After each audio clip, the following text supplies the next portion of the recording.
A mensagem está em Oséias, capítulo 2. Idolatria e corrupção de Israel. É uma comparação com a vida de Gomer, que era uma prostituta e se casou com Oséias. Mas, depois de um tempo, resolveu voltar para a vida antiga e abandonou o marido para viver com amantes. O mesmo aconteceu à nação de Israel, que tinha toda a proteção de Deus e que era simbolizado pelo marido. E depois, essa nação abandonou isso e ficou perdida nas suas transgressões.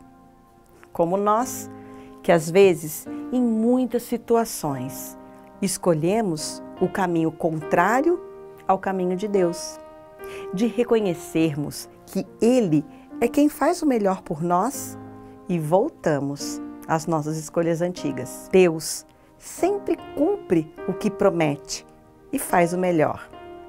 Naquela época, Deus cumpriu o papel dele de forma perfeita e deu àquele povo uma numerosa população, terra fértil, riquezas, boas colheitas, proteção e muitas vitórias.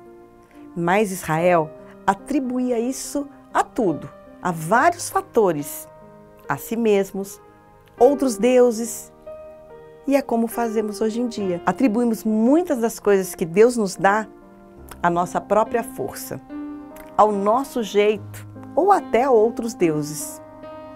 No sentido espiritual, é isso que o pecado faz em nós. Ele tira do ser humano a sensatez, os valores da fé, da salvação. Quem fica preso a isso está exposto à própria calamidade, à humilhação, à vergonha. E por mais que você pense que está protegido, cedo ou tarde, a sua transgressão irá trair para você mesmo o sofrimento e até a desonra. A única maneira que nós temos de nos livrar disso é o nosso arrependimento, para que nós possamos reconhecer os nossos erros e, em muitos casos, Deus precisa permitir situações e deixar que a gente chegue no fundo do poço. Tem pessoas que receberam de Deus talento, força, inteligência, bens, mas usaram isso para se afastar de Deus e foram desonrados. Muitas pessoas atribuem a si mesmos ou até outras pessoas o que receberam de Deus. A pessoa que ignora a palavra de Deus para honrar interesses que contrariam os preceitos divinos cometem o mesmo pecado que Israel cometeu naquela época. E aí? Está colocando em risco a sua própria vida, principalmente se usar as bênçãos que recebe para fins iníquos e egoístas. É momento de cada um de nós pensarmos nisso. Quando Deus nos leva ao deserto, lá é lugar de silêncio, solidão, de escassez. E sabe para quê? Para que a gente possa se preparar para ouvir a voz de Deus. Porque a misericórdia e a bondade dele não pode ser usada como desculpa para nos entregarmos aos erros.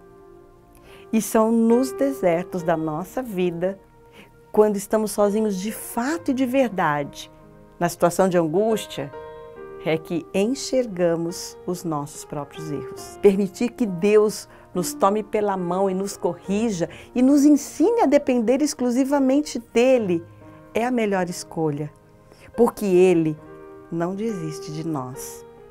Ele sempre dá uma nova chance. Então aproveite essa oportunidade, se arrependa, se volte para Deus, para que a sua comunhão seja inviolável, porque não pode ser baseada em emoções e sim na sua palavra empenhada.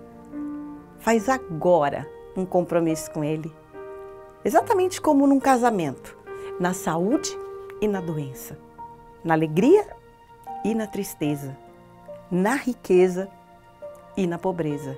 E diz para Ele: eu assumo o compromisso de te seguir, de te servir, de obedecer, de andar em retidão. E aí sim, Ele poderá agir na sua vida. A destruição causada por qualquer pecado que nós tenhamos cometido só pode ser revertida após o arrependimento. Hoje é esse dia. É dia de arrependimento, de correção. E aí começa a grande mudança da nossa vida.